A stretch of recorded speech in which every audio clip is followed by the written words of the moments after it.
This is That Video Game Podcast, episode 691 for January 18th, 2021. I get the Go-Gos. Dog chasing cars. Grab your boots and strap in. We're going for a ride.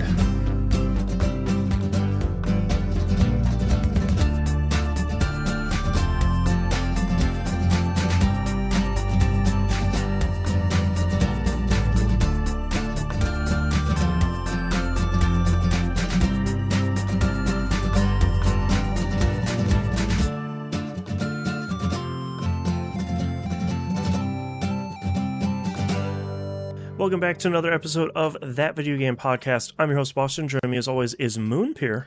Hello. And the Nymph. Hello.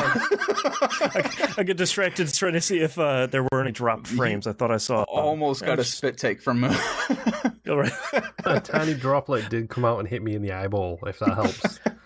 The most well-prepared and professional video game podcast on the internet. Mm-hmm. Patreon.com/E1M1, the ones are numbers. Behind the scenes, early access, exclusive, uncensored audio.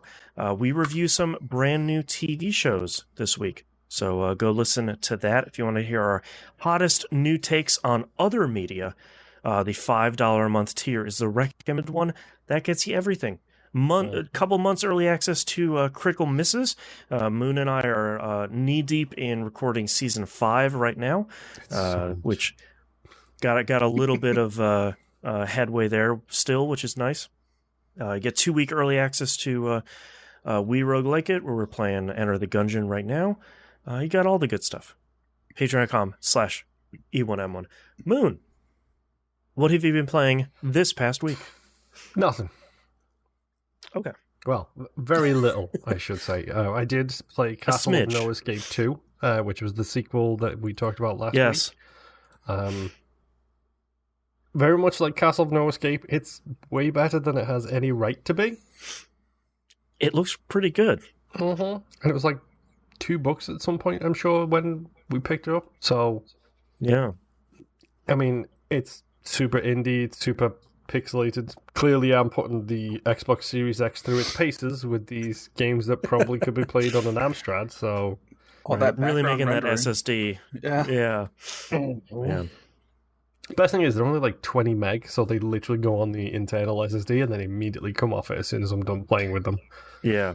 They just put it in RAM. Like it doesn't even. Yeah, it doesn't exist anymore. It's not installed anywhere. It's just there. Yeah. Yeah. I'm not gonna lie. I did spend a lot of this week. Well, because my brain is a bit scattershot at the moment. There's a lot going on in my personal life. That means like I'm not sitting down to focus on anything. So I'm picking something up and I'm playing it for a little bit and I'm moving on. I played a ton of Apex because I literally turn it on. I play two rounds to do some dailies and then I leave. That's all I do because my brain is not at the point right now where I can focus on anything. There's a lot both personally and in the real world. Just open the door and look around and you'll know what I'm talking about. Right. That has stopped me from being able to delve deep into things. Like I was thinking to myself this week, I know. I'll go finish one of the Yakuza games I've started. I'll go start Watch Dogs 2, and then I don't. I sit down, I watch YouTube videos for 10 minutes about sports, bloopers, and great plays and stuff. It's great to see how ice hockey is now literally just that cowboy dude from the Mighty Ducks 2 who like picks up the puck and then skates around with it. That's all of ice hockey now, apparently. Right. But like, I'll watch YouTube videos for like 20 minutes. Like, I don't feel like doing anything. So Apex, turn everything off. So I came up here and I'd be footing around in the office because as fellow computer owners and general nerds, we're all aware of I now have 9 computers worth of information stored on the one computer I currently own. Yes. I have an 8 terabyte hard drive that's half full with quite literally, I'm pretty sure every single computer I've owned since 2006 on it. Yeah. It's an old computer, and then inside there, other computer, and then inside there is a folder that just says second computer. Yeah, it's like old computer folder, then it's old computer, this desktop computer, old laptop files, old tablet files. And old laptop with a date, old laptop 2017. It's like, oh no. Yeah, so just as because I literally couldn't think of anything else to do or feel like doing anything else, I'm just futzing around. Apparently, I've got a 1 terabyte hard drive on this machine, which I use exclusively for video game capture, that I don't share with anybody. Okay. So I'm going through that, seeing what's good, seeing what's not, and getting rid of the junk. There's a couple of good Rocket League ones in there. I'm seeing an Elite Dangerous video or two. Like, nice. So right now I'm just exploring that because my brain can't handle anything else at the moment. Yeah. I did play some Moonlighter though. Yeah, thanks again, Boston. I'm not going to defend Moonlighter. Hey, don't get me wrong, it's a solid game. Again, go listen to We Roguelike It. You've already got it for free. It's fine. Yes. We Roguelike It is good. Moonlighter is fine. Yes, and I now have like 5 achievements left in that game because it's a very good. I'm going to stick my headphone in and stab all these monsters with a spear while I grind some achievements. Yep. So far, like the only ones I have left are essentially beat the game in New Game Plus, beat the game in like less than 10 hours. Oh, perfect every boss, you know. Because, oh yeah, no big deal. Kill every boss with the broom, you know. Oh yeah, super, not at all frustrating. No, not in the slightest. So I've just been, honestly, I'm at the grind point in it where I'm just trying to get some of the enemy kills and dungeon floor things. So it's literally just been a good, I'm switching off my brain. I'm going to hit things with my spear and they're going to die and I'm going to make some money at my shop thing. Yep. And literally other than that, Apex, the only other thing I played with quotation marks this week was Assassin's Creed Valhalla, because they released a rather big patch that fixed a whole bunch of bugs. Yeah. Nope. Didn't fix my bug. Great.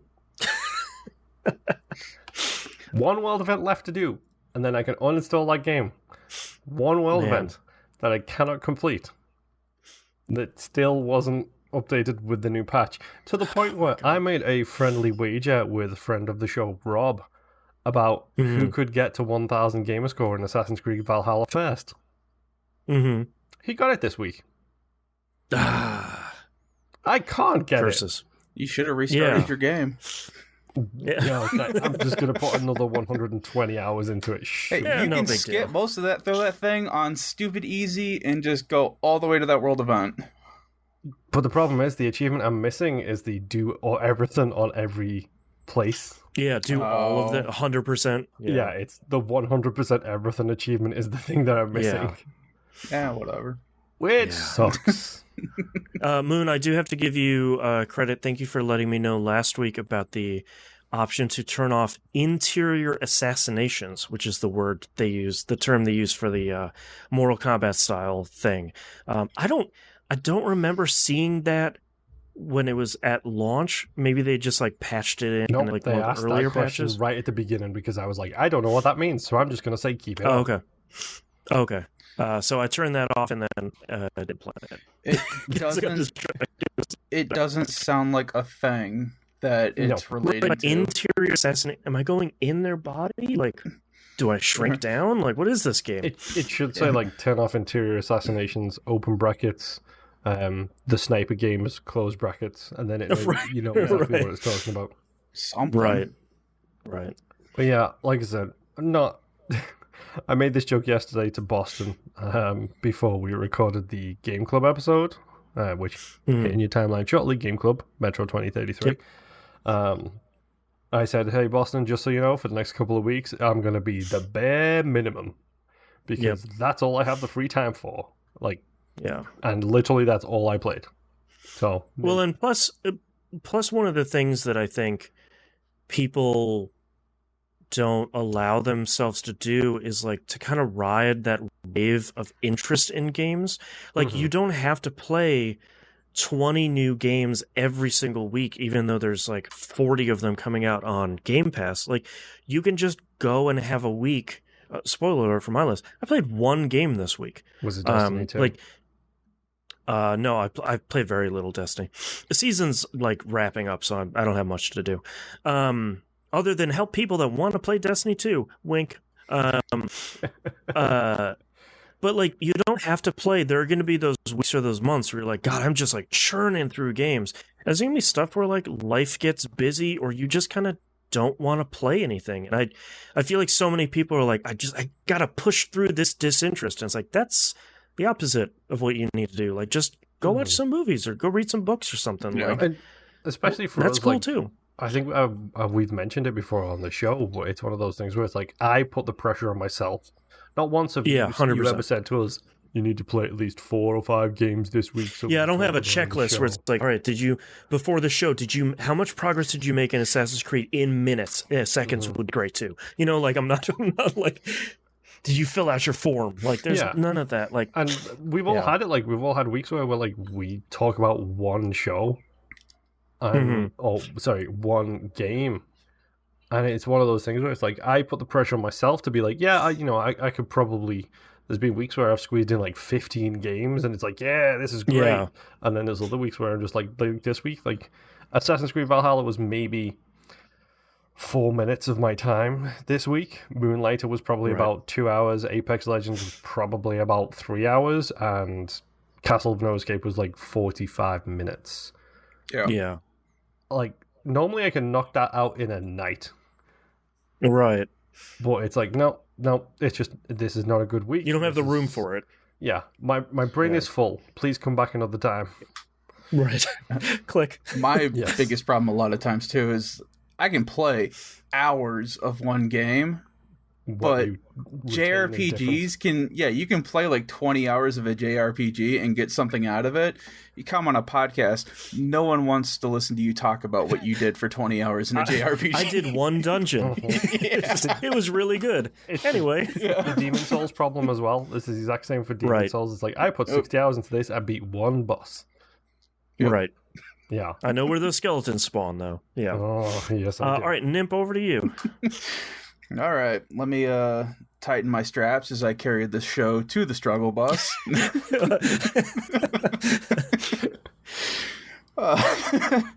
I played a lot of Genshin Impact this week. The Hunting for Riches event finished this week, and they started another event called the Hypostatic Symphony, which is basically 3 of the open world bosses that you could fight. You can fight in this mode now. And the difference is that there's a bunch of handicaps that you can select before you fight one of them. And, cool. Yeah, and then it'll add up, it'll bracket up to, okay, if you beat the boss with all of these handicaps that you've selected, you will earn this credit for, this event, which can be later used to cash out in the event shop. So and it's all kinds of stuff like, beat the boss within 300 seconds, or the boss now has 50% health and you do like 20% less damage, or it's like all these weird and different things that you can do. Your characters run slower, your gauges fill slower, that kind of thing. So they had some of that stuff in that one dungeon where you're going through all the floors, like the one all the way out with the giant purple portal. I don't remember what that's called. They were doing some of that stuff where it's like, oh, you have 50% less mana, but it recharges a little bit faster. Yep. And they've got, at the very bottom, they have, I think it's 3 of them that are actually negative points, where they make it easier for you. So if you don't want a challenge, because you have to pick at least one thing out of this entire list before you can fight the boss. So if you're not looking for a challenge, you don't mind taking a hit on the currency, you can just pick one of the things that makes it easier for you and go in there. Honestly, this first one that you do, it's not that hard. Like, I think I had 7 multipliers on and went through it no problem. So, and it's just the bare bones. It's a fight. You're in an arena. You start it. The boss shows up. It's a little different than the open world version of it. There's some little extra things that make it a little bit more dangerous, but it's not that hard to figure out. I mean, they're not trying to test your puzzle solving skills here or anything. It's just a boss fight. Right. So it's really fun. It's interesting that they're doing it. I think there's 7 arenas altogether, and they unlock on different days. Not like the rotating one with the dungeons, but like right now we only have the first dungeon that's open. And I think it's tomorrow, Monday, the second dungeon opens. So then you can do dungeon 1 and dungeon 2. And then, another day or so out, the third one, and then so on and so forth. And it just seems really cool. I like that they're trying different things with this. I also like the fact that so far they have stopped making resin something that you have to use for these events. Good. That's smart. Yeah, which for those that haven't played, resin is basically your mobile energy bar that fills up after certain real-time periods. So you don't have to use any of that for this. So yeah, because that was frustrating where it's like, well, you're making an event that I'm supposed to grind over a short period, but I can't because you're using this rechargeable currency. So I need I can't everything to buff my characters with, and right. So yeah, that's smart. That's good. But yeah, moving on from that, Ring Fit. Still keeping up with that this week. The character's name, demonstrator, whatever, his name is Tip, not Tippy. Tip. So Tip is also really good. Yep. When I think it was Wednesday, because I'm doing Monday, Wednesday, Friday for this. Wednesday, I decided to up the difficulty on it because at the end, it'll do your heart rate and it'll give you, hey, you did light, moderate, or heavy exercise or workout or whatever. I was like, all right, I keep hitting light exercise. Let's bump it up some more. That way I can start hitting more of that moderate. I don't want to hit heavy yet because I'm not there yet. But right. So I let it bump me up a couple levels. And that was difficult. I was in World 3.3. I just finished that, so I'm in World 4.1 now. In World 3, I had 2 mini games and 2 actual areas, including a boss, to get through to beat that world. So I did both the mini games in the new difficulty. I did, was it like stage 3-2 or whatever, and then I did the 3-3 boss fight. And that boss fight, I don't know if they extend the amount of health that they have, or if they make your attacks do slightly less so that you're doing more exercises or what. But right. I was dying by the end of this boss fight. Like, I was sore, I was tired, I was sweating hard. When you complete an area in each world, you have to do what they call a victory pose. All right? Okay. This is basically a squat. Yeah. Fusion, Yeah. It is a... think of Connected Ventures with the stupid gearballs as the trophy. People. Oh, God. So, for your quote-unquote victory pose, you have to do a squat, you have to hold it, and then you raise up and you throw the ring up in the air. Well, not throw it up in the air, but you have your hands, the ring up above your head, so you do this victory squat or whatever. Oh, God. I was so sore and tired after beating that boss that it was such a half-ass attempt of a victory pose by that. Right. Because it's like, do this victory pose, and you're like, go to hell. Yeah, exactly. What's wrong with you? I just worked out. But then after I did that, that's when it gives you the options like, okay, if you want to check your heart rate, put your thumb over the IR scanner thing on the controller. Yeah. And apparently my heart rate was so much higher than it normally was that I broke the freaking scanner because it kept like the first time it couldn't read it. So it's like you dead. Yeah. Yeah, please lie down right now. So the first time it couldn't read it, the second time it did read it. It's like, oh, your heart rate's only like, I think it said like 90 or something like that. So you did light exercise. And I'm like, light exercise my butt. So I pull up my Fitbit on my watch and I'm looking at the heart rate on there and it's got me at like 223. Oh. I'm like, yeah, I know I didn't do light exercise for this crap. So. Right. But yeah, so far it's still a pretty good workout for me, at least. So yeah. I'm going to keep going with it until I beat it. Apparently, you can get to level 999, and I'm like level 18, I think. Oh, jeez. You got to get those Disgaea strats where it's like, all right, I'd reset this character to be a student of this teacher. It's like, all right, now I'll get the real XP. Yeah. And I have started getting into unlocking abilities for your ring, because your ring thing that you use is your weapon in the game for the most part. Okay. And you unlock like abilities for them as you go. So like the first one was just oh crap, I don't remember what the first one was. Anyway, it was the color. That's what it was. You unlock, so the enemies on the screen are all different colors. So when you unlock the color ability, your exercises are also colored differently. So like your reds are usually the things that are working on your arms. Yellow is for like your abs, and what was it? Green, I think, was like your legs or something like that. Or maybe it was purple. Either way. So if you do an exercise of the same color as the enemy, it does extra damage to that enemy. So I had that one unlocked, and then I also unlocked the ability to start making protein shakes in this game. which are potions in this game. So not only can I make potions, I can also start getting ingredients. So I had a ton of spinach, and I made about 10 spinach protein shakes, which increases your heart. Yeah, not yet. It's probably just waiting for like the asparagus and chicken dinner. We're just like, here, eat these 13 raw eggs. That's right. So you can use the shakes, as many of them as you want, in your battle. And just the spinach ones right now, that just refills my hearts, which I desperately needed in this boss fight because this thing was doing a lot of damage towards me. So more than normal.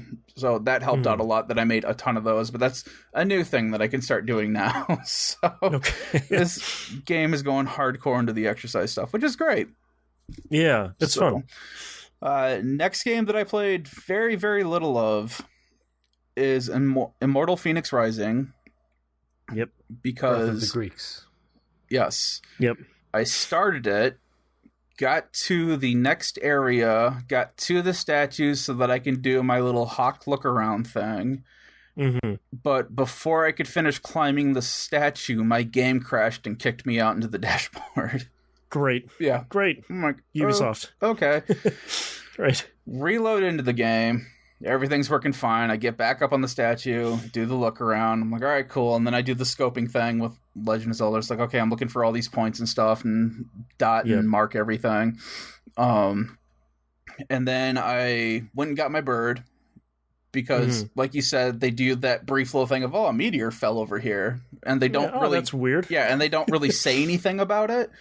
And I had just completely forgotten about it. And then I'm like, oh yeah, that's still a thing. Let's go do that. Went and did that. Got my bird. Came back, grabbed a bunch of random stuff. It's like, all right, cool. We'll call it good there. I've done a lot. My health is up higher. I have more stamina. Nice. It's good to go. My son is super excited because he's already beaten the game. Oh, jeez. He unlocked... Oh, boy. What was it? He unlocked a Pegasus with rainbow wings called Sprig or Spring or something like that. I'm digging it. Which has like the max stamina and all this stuff. But he is super excited because the DLC is coming out soon. And that's apparently going to be the Chinese pantheon / mythology. Oh, cool. That'll be fun. Yeah. So he's super excited for that. My daughter is super excited that he has a Pegasus with rainbow wings. I bet, yeah. The only thing she's gotten out of that so far. Right. The last game that I played this week, Cyberpunk 2077. I haven't had any issues with it so far at all, with crashing or anything. And really, I've just been putzing around killing street gangs. Great. Keeping the city safe. Yeah, exactly. I want to do more of the story, but I just wasn't really feeling like doing it. So I was like, screw it. Let's just pull up the map and see what's there. And I have like a laundry list of quest logs that, hey, you should go do this. Okay, I could. And then when you pull up the map, there's actual in-world stuff that you can just click on and just go to. And a lot of them that I had were the police ones, where it's like, hey, there's a reported crime here, authorized use of force. It's like, okay, so I can just go there and shoot the place up and nobody cares and I get a reward for it. Okay. I did that for 3 hours. Just jumping from one crime scene to another, just killing fools left and right. And that really satisfied me. Nice. Well, yeah. Still really enjoying the game. Haven't had a whole lot of issues. That's really it. That's all I did this week. Nice. The only game I played this week is Monster Sanctuary. Again, on Game Pass, if anyone's interested in it. I didn't expect this game to be nearly as big as it is. That's a positive, by the way. What, you mean like out of the other 40 large open world games that we're trying to finish? Well, it's really interesting because it is a pretty great Metroidvania, and someone in the game will be like, hey, you're not really... There'll be like an NPC there being like, you're not really ready for this area. Like, maybe you can kind of go explore their area to the west. So the game's really good at kind of giving you guideposts. But at one point, the game, you get like the core kind of 5 or 6 areas explored. And then the game, oh no, am I a robot? You were for a little bit. Yeah. We got timestamps. Great. Well, there's nothing to do to fix it, so great. If people could stop buying brand new video cards, I could get one so the show could sound better. That would be really great. Or if anyone wants to sell me a 3060 or a 3070 for market price, tvgpfans@gmail.com. Thank you. So, since it is a great Metroidvania, there is one point in the story where it's like, boy, what a weird door there is hidden underneath this area with 4 symbols around it. I wonder where we have to go. And it's like, okay, cool. Probably like 4 additional areas for me to go. And I'm well into that part that I love in Metroidvanias, where like this game is really smart about, unlike Pokemon, you kind of have to like capture the monsters. In this game, the monsters will drop eggs, and all you have to do is interact with that egg in the inventory, and then you just get that monster. The better you do in a fight, like the faster you beat it, or the more damage you do, or the less healing you need to do, the better rating you'll get, and the higher chance there is that you'll get an egg as like a guaranteed reward. So a lot of times when you're going into new areas, you're getting all these new monsters, and not only do the monsters have, all the moves and spells and, skill trees and everything that they usually do, but they do something in the side-scrolling, jumping around platforming stuff. So this one will help you fly, this one will help you swim, this one burns down vines that are in your way, and it's always great to get a new type of enemy, and it'll be like, oh, this one can activate floor switches, and like your knowledge of the map is just like, aha, that's what this one all the way over there wanted me to do. I bet once I go back there, I'll use this monster on that, and that like opens a whole brand new area. Or like, now this one can push rocks around. It's like, oh, okay, cool. I bet that's why I couldn't reach this platform. So it's like, it's scratching that RPG itch of, all right, now I leveled up my monsters, so each one of them has a new skill that they can learn out of like one of the 4 skill trees that every monster has, which is crazy. And now I have monsters that are able to take advantage of the weaknesses of the enemies in this area, so now I can beat the battles even faster. She'll probably get me upgrade materials to upgrade their equipment, and now I'm fighting additional bosses, and I'm fighting secret bosses, and it's like the right game at the right time for me. That I was telling Musum about it yesterday, where like it is a 2D side-scrolling Metroidvania monster capturing turn-based RPG. Like it's this like word salad of like, yeah, sure, that probably doesn't work, and it 100% works. And it's so much bigger and so much more detailed in a positive way than I was expecting it to be, that I feel like I'm sort of approaching the end game at this point, but there's still like 2 or 3 excuse me. There's still like 2 or 3 monster skills I don't have yet. Like I can see these grappling hooks in some place in the environment. I can see these invisible platforms that I don't know how to display yet. So there's still stuff for me to discover, and I'm sure there's like secret passageways I haven't found yet. And it's the reason I only played this week is because when I sat down to play stuff, I was like, oh, I already have my Xbox controller in my hand. Okay, I apparently I'm looking forward to playing Monster Sanctuary. Like, yeah. So it's nice to have a game like that. Like, that's how I was feeling about Fenyx Rising up until I kind of got the wind taken out of my sails, where it's like, all right, yeah, like I'm looking forward to playing this. Like I was playing it before I came up here, and I have it paused on my Xbox. So I'll hopefully go down to play it again as soon as we're done with this. The autosave is incredibly generous too. It saves when you enter every single room. So like good. If you die or if quick resume doesn't work, or I haven't had the game crash, but if that would happen, it just you pick continue. Every time you die in a battle, it just kind of like puts you at the entrance of that room, and it's just like, yeah, try again, no big deal, whatever. Cool. So incredibly generous. It's really good.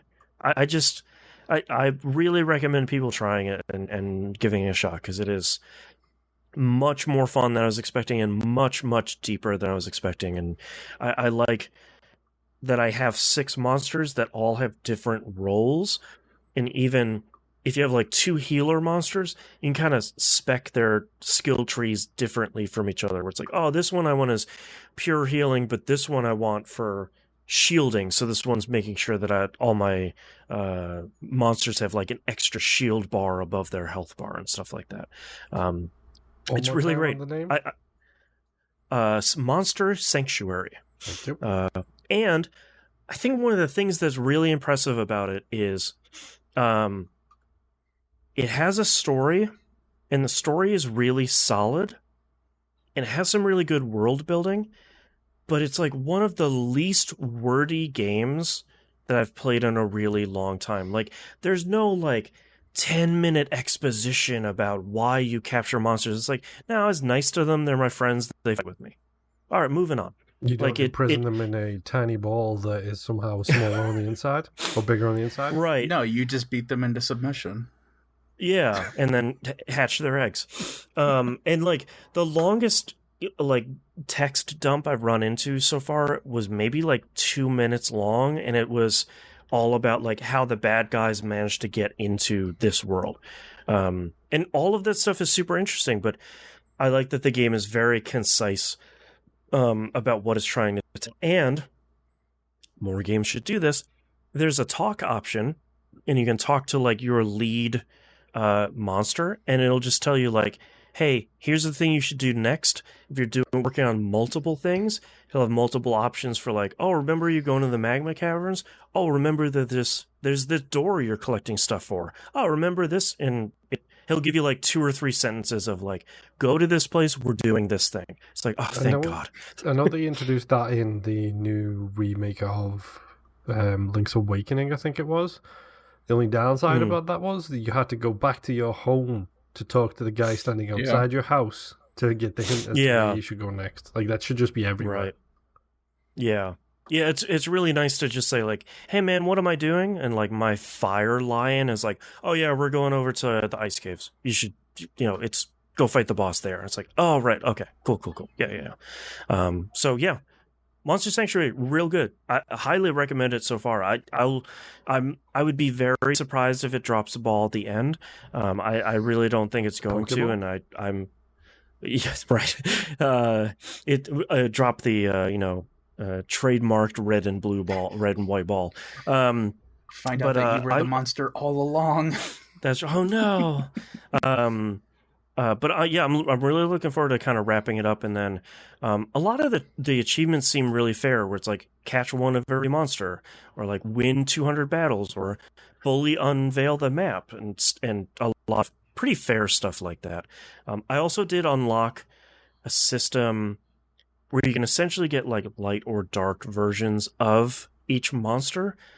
But the cool part is it doesn't seem like that makes too big of a difference. Seems like they might have an alternate skill tree, but I haven't run into anything so far that's like, oh, I gotta get the light version of all these ones because they have this like super overpowered thing. It's like, no, I mean, it's a little bit different.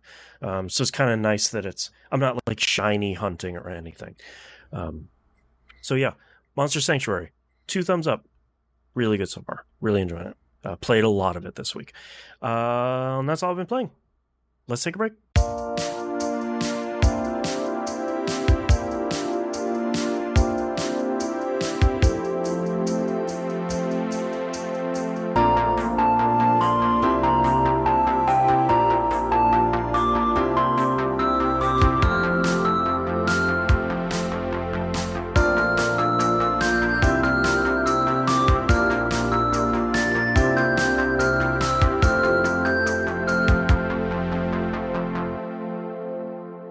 Let's talk releases for the week of January 18th, 2021. Hitman 3 comes out for PC, Switch, PS4, PS5, Xbox One, Series X, Stadia. There's been a little Hitman game. Go away. There's been a little hullabaloo this week about past games getting imported into Hitman 3 on the Epic Games Store. Seems like some of that is getting resolved very quickly. So it also really impressively, Hitman 1 and 2 levels are available for import into Hitman 3. And then they're just like, yeah, we also like shrank the size by 50% at the same time. Just like, oh wow, really? Okay, that's great. That's crazy. Usually it's just like, instead of it being like 75 gigs, now it's like 250.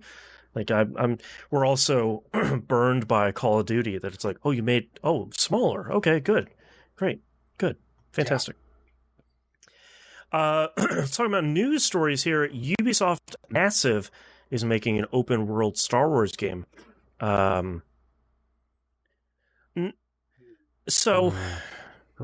Well, number one, let's talk about the biggest news. Out of all this Star Wars news and Lucas games getting reinvented as something else and everything else that's going on, let's look on the bright side of life right here.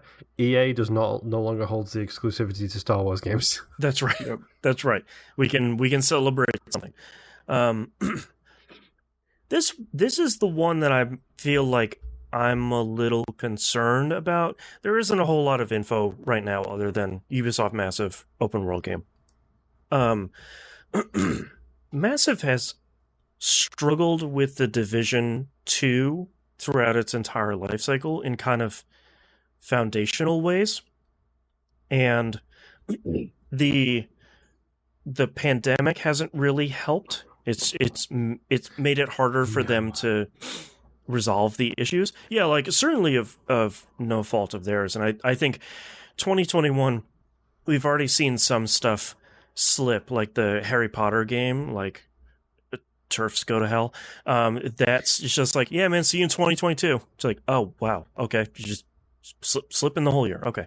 We're probably going to see a lot of that this year as we see a lot of that stuff kind of continue to shake out, development wise.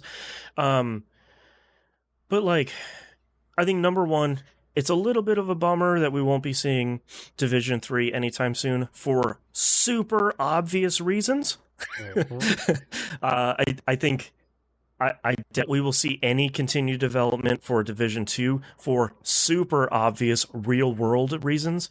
I think not even Ubisoft is dumb enough to say like, all right, yeah, like let's keep the Division going. It's like, no, we're gonna taking a break on that one for a little bit.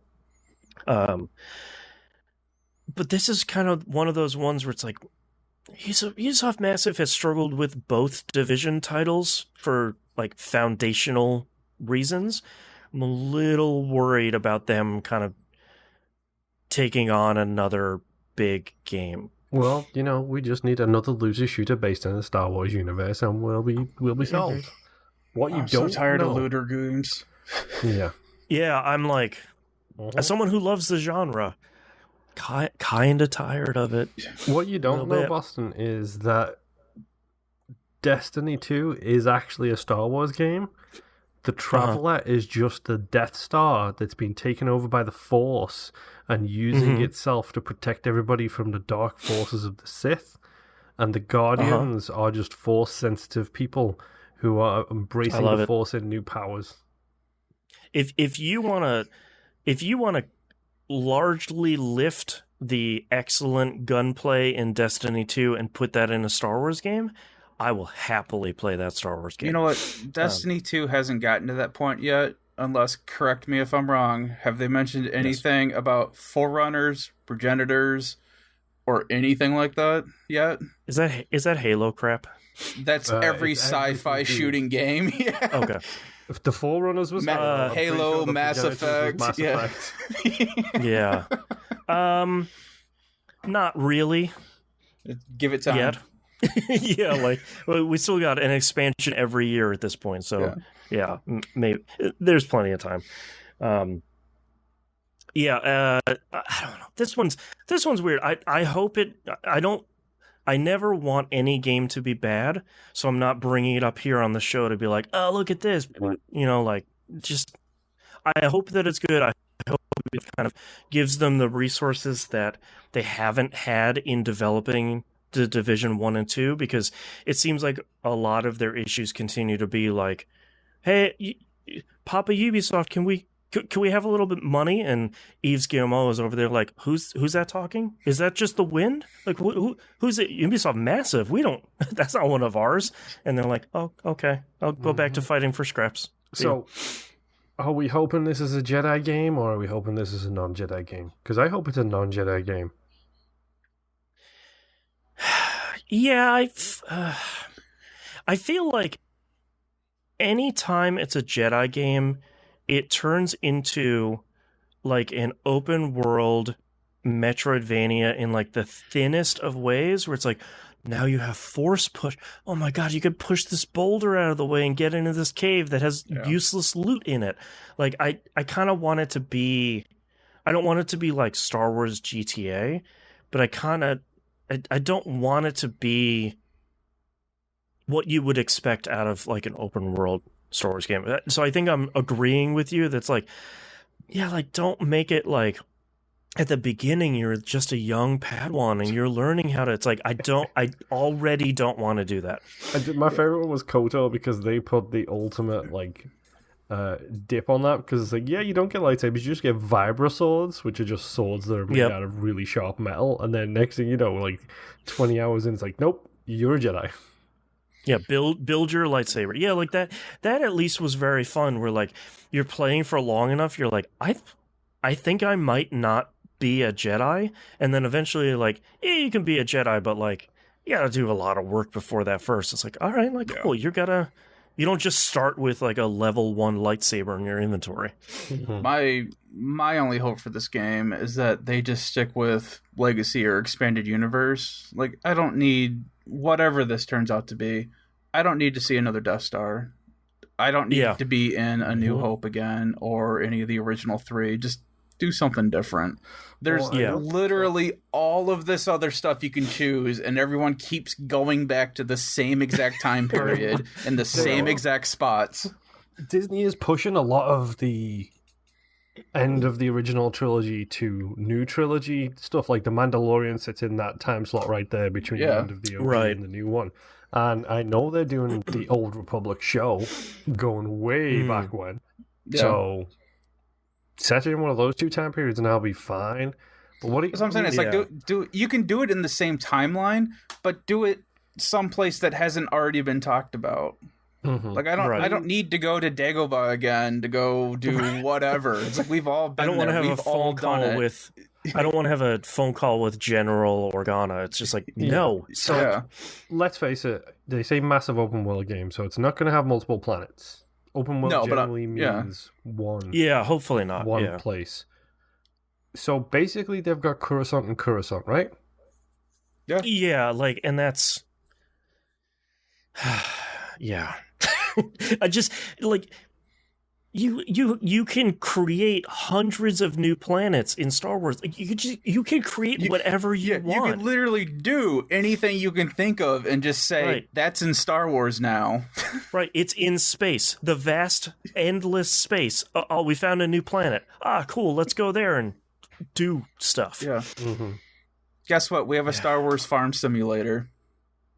Oh man. Hold the phone. Wait. Now we're talking. Moisture farmer simulation? Because I'll be down for that. No. That's DLC. Get a concerned ape on the job. Let's make this. God. God. Next news story here. It is. Let's not get too political here. It's fun to punch Nazis, and Machine Games continues to do their fine work in punching Nazis, and they now have the license for an Indiana Jones game. So Machine Games making the most recent Wolfenstein games. Yes. Also, Machine Games no longer limited to punching Nazis and punching Nazis in VR, but also whipping Nazis. Yes. Yes. Most importantly, using other weapons than just your fists. So they released a pretty good trailer that if you watched it without knowing what it is, it's like, yeah, it's like books and relics and oh my god, the whip. Like it's one of those good trailers where it's like, all right, yeah, cool. All right, sure. Catching snippets of it in like my social media timelines, and I always just think it's a Lara Croft intro. Right. I never get to the point where I see the whip. Oh, I only see everything else, and it's like, okay, new Lara Croft game. Okay. Well, because like most people will post like the trailer and then it'll just be all caps. Oh my god, and it's just like, oh, okay, cool. This is probably a cool thing then. And then you get to the end, and you're like, oh yes, you're right, 100%. Good call. I don't know. I've already seen plenty of people who are like, yeah, this Indiana Jones thing is ripping off Tomb Raider or heaven help us. My favorite. Yeah, and it's like, guys, those games are based off of Indiana Jones. Right. Like, I hope you put a /S after that. If not, I don't know 100% for sure, but please say psych. Which, can we just bring that to everybody's attention, please? Because that's something that not many people know. Right. The whole /S thing, or open bracket S close brackets. /S is more internety, but the open brackets with the S inside at the end of a sentence is old subtitle code for sarcasm. Yeah, they're saying like, oh, so what? You're just ripping off Tomb Raider now? /S is in that tone of voice instead of being like, oh, so you're just ripping off Tomb Raider now? Like, what the hell? It's a good indicator for people who are hard of hearing that it's deliberately sarcastic. It's not actually people being serious. So if you see /S, take a breath. Yeah, without having to go through all the trouble of having to do like the alternate uppercase and lowercase to say like, oh, so this is just a ripoff of yeah. So yeah, there's a new Indiana Jones game coming. So, I mean, this is the thing is like, I haven't played Youngblood because I've heard questionable things about it. Yeah, I haven't gotten around to it. I really enjoyed New Order, Old Blood. I enjoyed New Colossus. If they can take this and do those kind of games with it, I mean, look at what they did with BJ Blazkowicz. Very similar to what the guys did over Doom. Like, took a faceless character and made a story that was incredible. Or, right. You know, not a faceless, but, you know, a pixelated face. You know what I mean? Yeah. I'm curious of what they're going to do with Indiana Jones. And I cannot wait for insert name of famous voice actor here. Nolan North, Steve Bloom, whatever. Right. Hopefully not Troy Baker. Who knows? What, you mean Troy Baker of Nathan Drake fame? No, Troy Baker of I'm too defensive on the internet and getting weird about it fame. Oh, okay. Who did Nathan? That was that Nolan North, wasn't it? I thought that was Nolan North. But yeah. So yeah, wait for them to come and start doing their best Harrison Ford impression.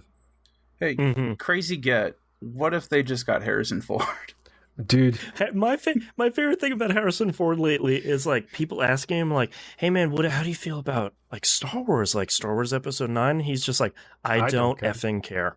Mm-hmm. And like as soon as you throw a big enough check his way, he's like, "I sort of care a little bit." All right, no, dude, I could be in your movie for 20 minutes. he only cares enough if you throw a big check at him and you let him die. That's the important thing that he cares about. Right. He's already Is someone gonna kill me? he's already signed up for the new indie film, and you know full well he's dying in that movie. And like he'll show up on set for maximum of 2 days and die in the first 5 minutes of the movie, and like if he can do it laying down, he'll be even happier. Yeah, I mean, look at I like The Force Awakens. I think The Force Awakens is a fantastic movie. Like it or hate it, whatever. That's completely up to you. Is that episode 8? Yes. Okay, that's a good movie. Yes. 4, 5, 6. No, it's 7. I like 7. Okay, also a good movie. Yes. But Harrison Ford is literally in that movie for like 20 minutes. It feels like, and that's the one. Spoiler alert for a movie that came out 4 years ago. That's the one where he dies. Yeah, he just like grumbles through it and leaves. Like, oh, that's right. Because someone asked him like, "Hey, do you think you're gonna come back?" It's like, I don't care. Don't care. It's like, yeah, man. Dope. Also, thank you, Creative Cloud, for letting me know I have 7 app updates available right now. Appreciate it. 2 thumbs up. That also, enjoy that on the video version. That also explains why you went robot for a second there. Great. Also appreciate it letting me know while I'm using one of your products, which means I am busy producing something. That's what... God, I swear to... Anyways, we'll move on to questions here. Poke Chop Salad asks a question. What is the go-to breakfast item if there is a time to make only me a breakfast situation? My personal favorite is birds in a nest, toad in a hole, or whatever you call it. Toast with holes cut in it so you can make a gooey, sunny side up egg in the toast. A nice big bowl of cereal. Thank you very much. Yeah. Yeah. I can't even tell you the last time I had cereal, though. I usually just have breakfast bars. Like, don't get me wrong. Yeah. If I'm feeling a little bit sexy, a little bit splashy, I'm gonna make myself some waffles. Sure. Hey, I got super healthy and creative, and went out and bought sausage, eggs, cheese, and fruit, and bagels, and we had bagel, egg, and cheese sausage sandwiches with grapes to go with it. There you go. I feel like 9 times out of 10 when I'm having breakfast, I'm just having like a bagel with cream cheese on it because I woke up, I'm hungry, I have like a child already bothering me about something she's watching in some show we're watching together about animated cats, more than likely. I just need to get some food in my body before I pass out.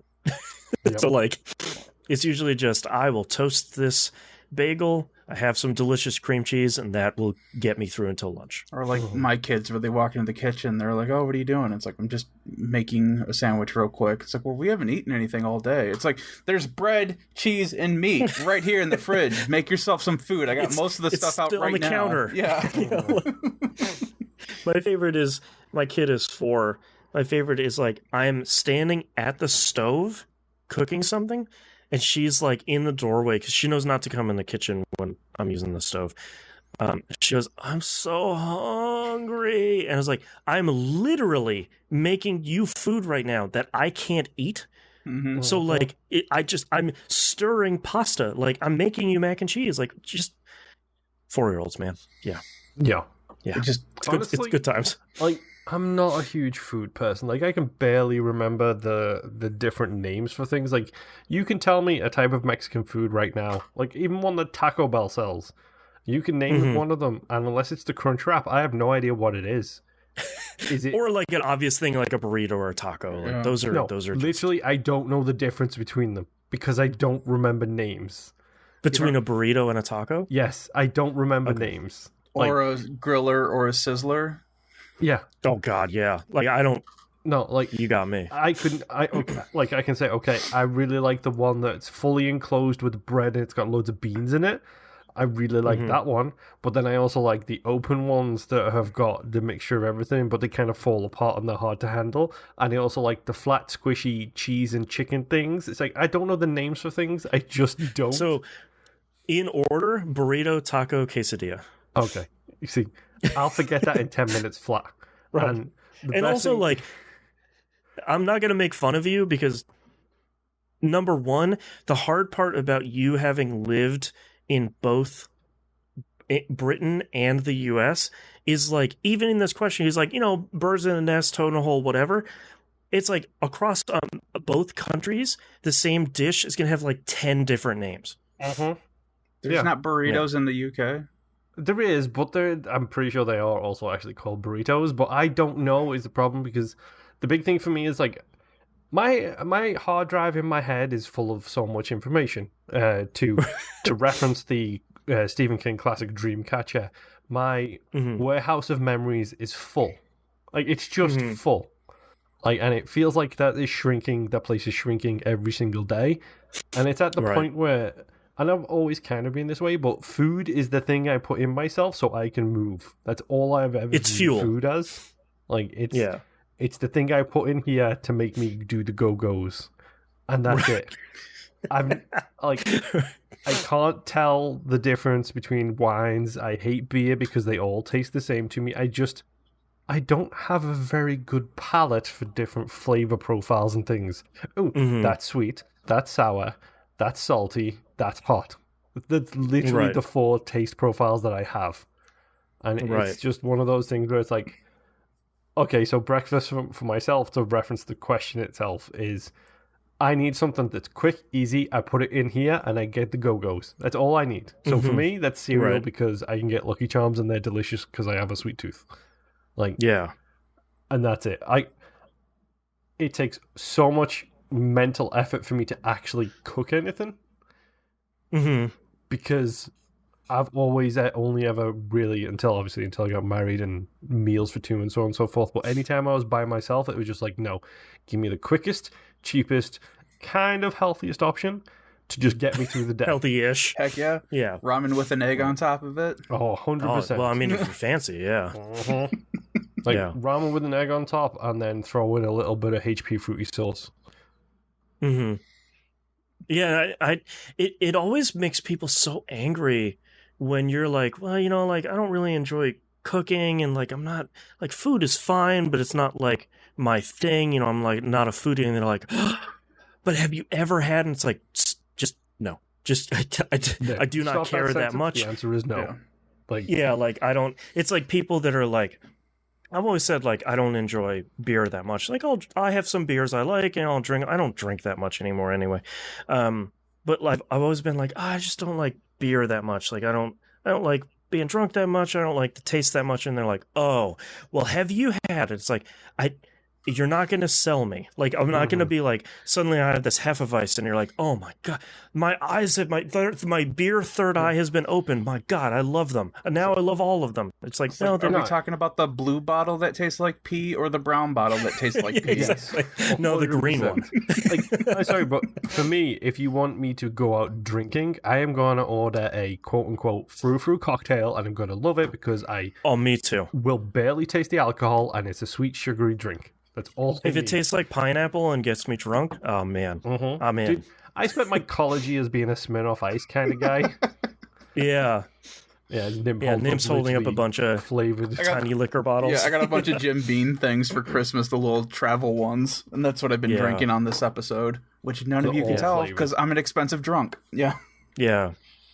Oh man, like, and the thing is, like, the nice part about living here in San Diego is we have a ton of Mexican food around us for very obvious reasons, and Mexican breakfast foods are really great. So, like, oftentimes I will get a breakfast that's essentially just eggs and chorizo together. So it's essentially like scrambled egg chorizo, and it's delicious. Yeah, and it's like the least complicated breakfast you can have, and it's really great.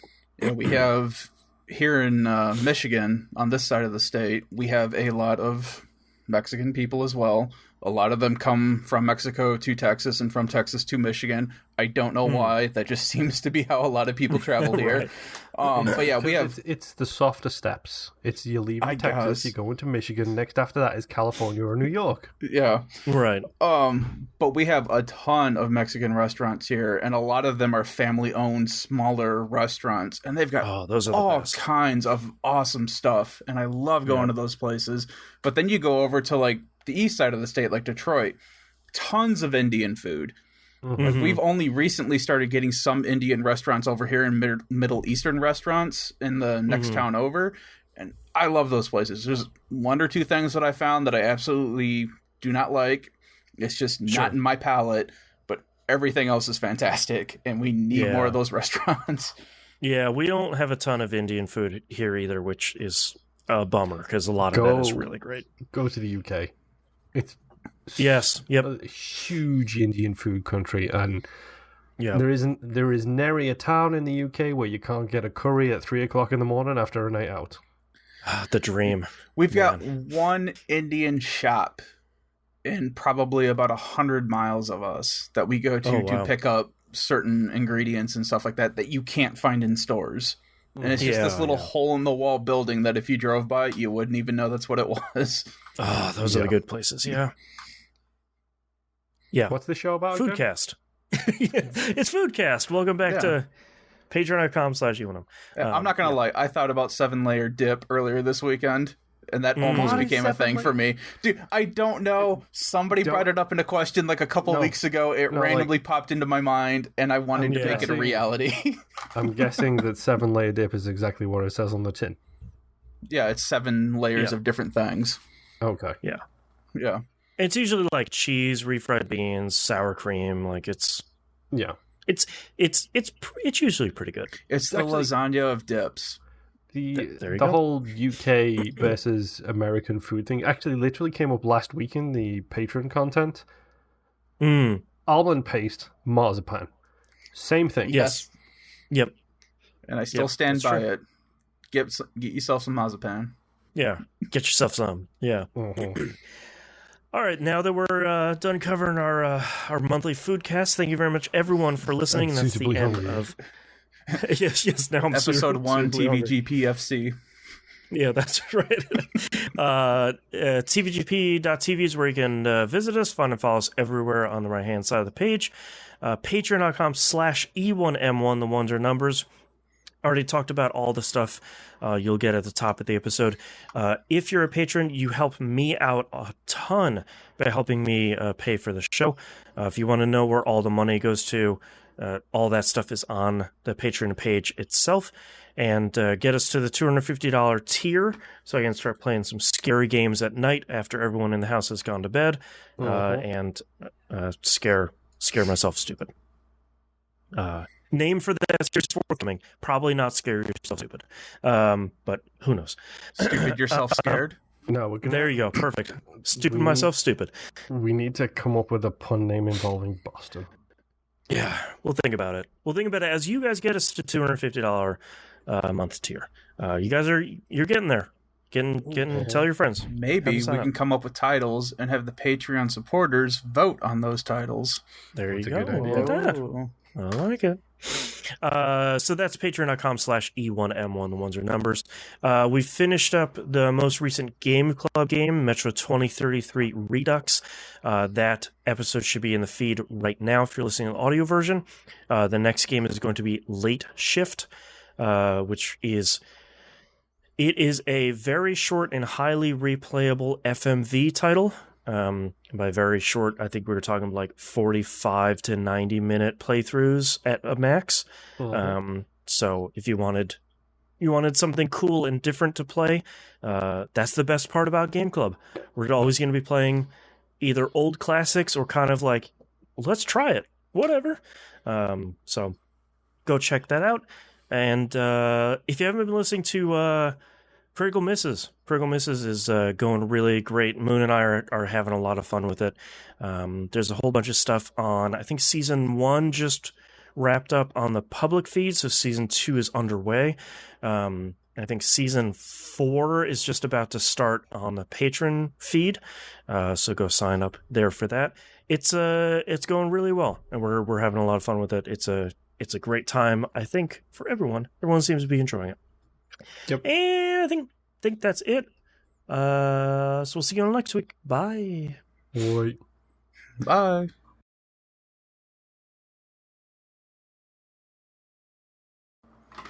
So Boston, Yes. there is a roller derby team from Boston called the Harbor Horrors. That's pretty good. Mm-hmm. I like it. All right, Nimp, hit me with your titles. All right. I have Interior Assassination. It sounds like a medical term. It does. Shiny Hunting. And Episode 1 TVGP FC.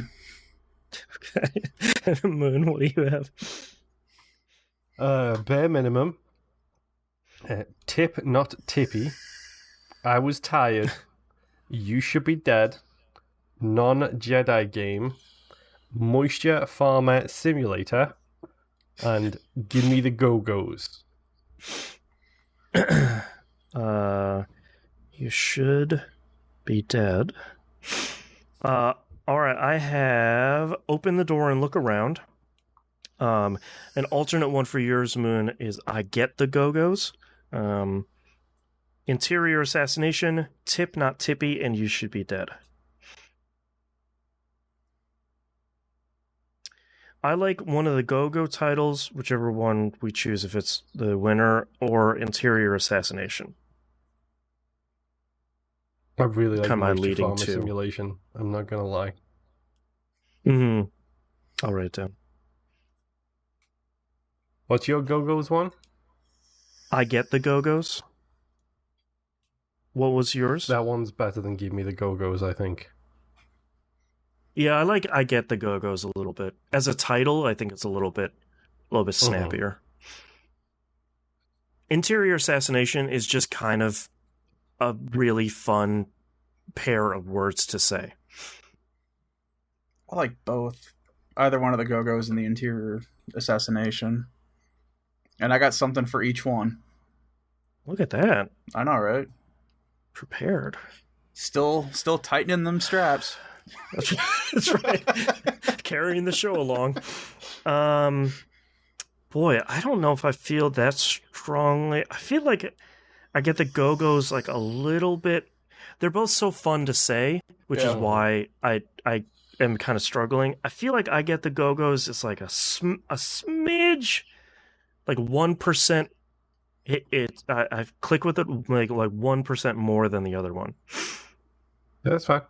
Let's do that one then. Okay. Let me know when you're ready. Sure, whatever.